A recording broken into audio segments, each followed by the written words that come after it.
There's a channel on YouTube called Mix and Jam, and this is a fantastic resource for game developers where they deconstruct logic and behaviors from different games. I also added a few particle effects to make the level look a little bit more organic. And after a bit of adjustments, this is how it turned out.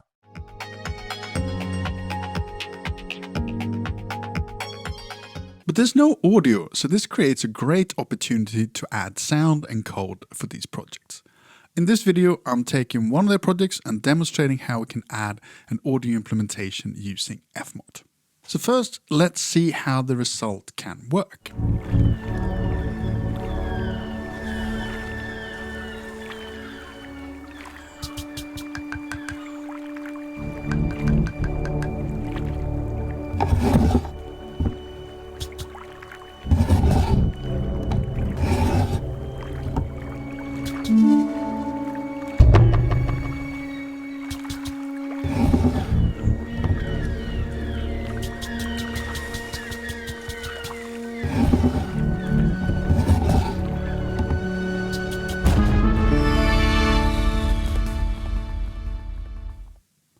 For each video, they have a GitHub resource with a Unity project, so we'll download the zip and open it up in the Unity Hub.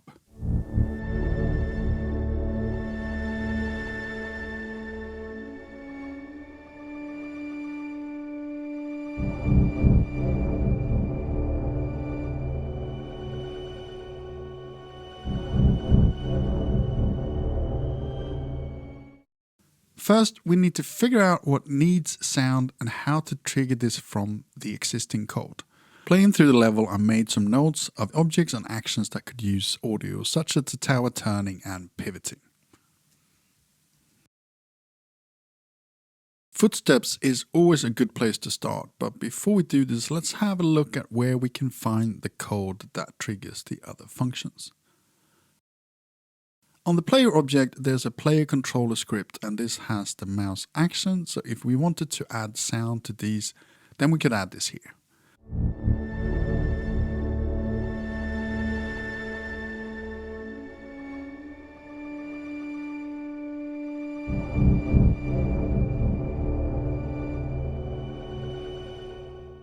If the player has other controls, then this could be a likely place for these. Or we might be able to use the animations like we will for the footsteps. In this case, the game manager has some of the other methods we need. We can just search for the input methods to find likely places to start. And if the project is using the new input system, you can look for the names of the controls in the player input component. In this case, the game is using the arrows to rotate the tower, so we can add a debug message in this method to check if this is a good place to put our audio trigger.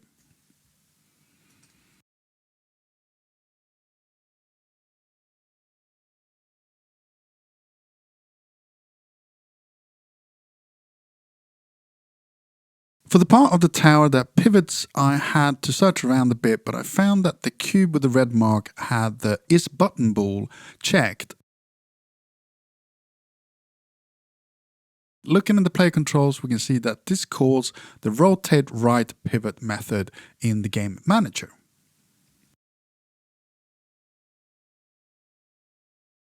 Adding a few debug messages, we can see that we can add sound triggers in both player controls and the game manager, and in our case the difference is simply the timing of the action.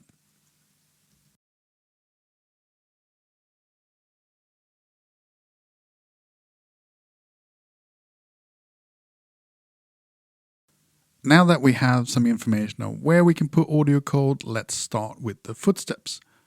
We'll use the animations and animation events, and for this I created a script called play footsteps and placed that on the player object that has the animator. That way we don't need to add a separate reference for this later on.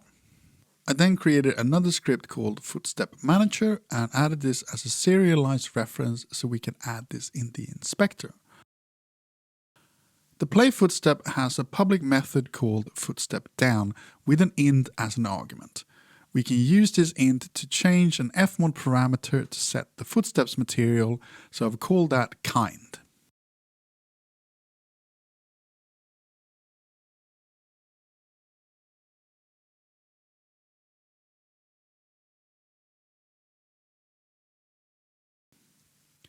In the footstep manager, there is a corresponding method called playFootstep that takes an int as an argument, and I'm calling that kind layer.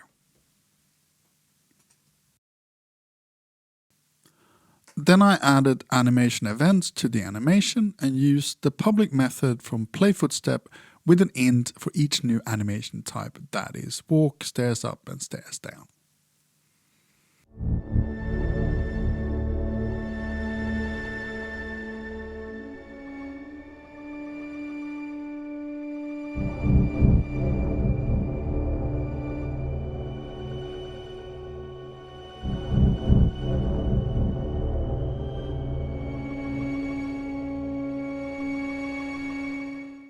In FMOD, we have an event called footstep with a label parameter called terrain. Each label will correspond to the ints in our footstep method and will add our sounds to this parameter track.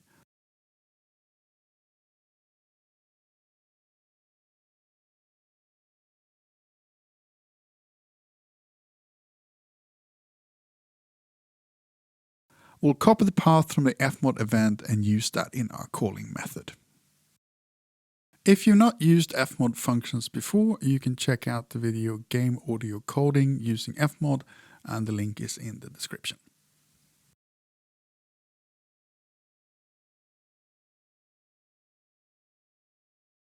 First, we'll check that our footsteps are playing as expected.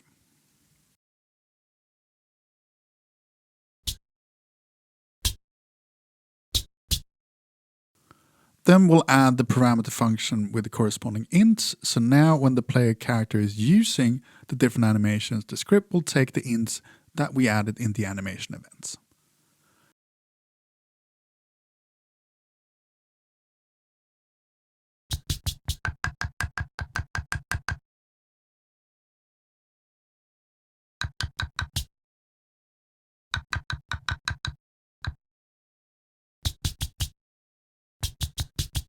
It's worth noting that although this is a valid method, I had to tweak the blend controls a bit in this case to make the switch work correctly.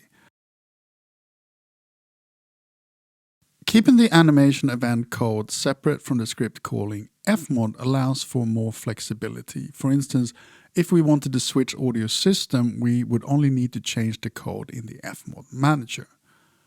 For the other functions, such as the tower moving and pivoting, I've used a similar method and created a script called FMOD Sound Manager.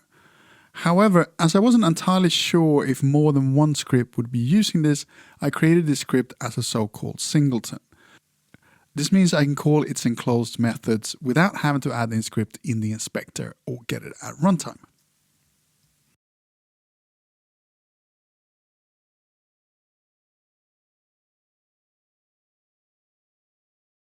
There's not enough scope in this video to cover how the script type works and all the pros and cons, but I've added a link in the description to an article on the subject.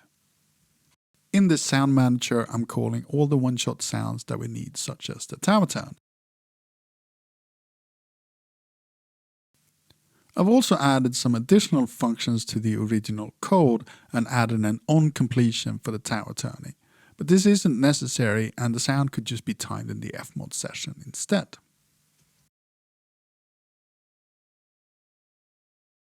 I also added a trigger to the final cube with a script that calls an end stinger. This trigger also stops the music and water ambiances that are set from the FMOD ambient script.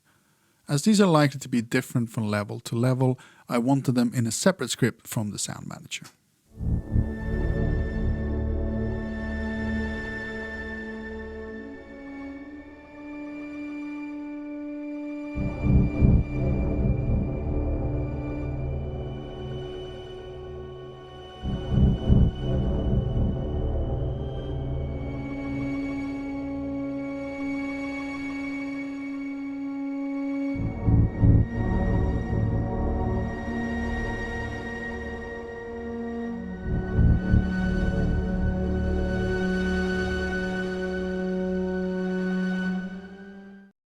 Links in the description to the FMOD scripts that I've created for this project, although I would encourage just starting from scratch and using this video as a guide instead.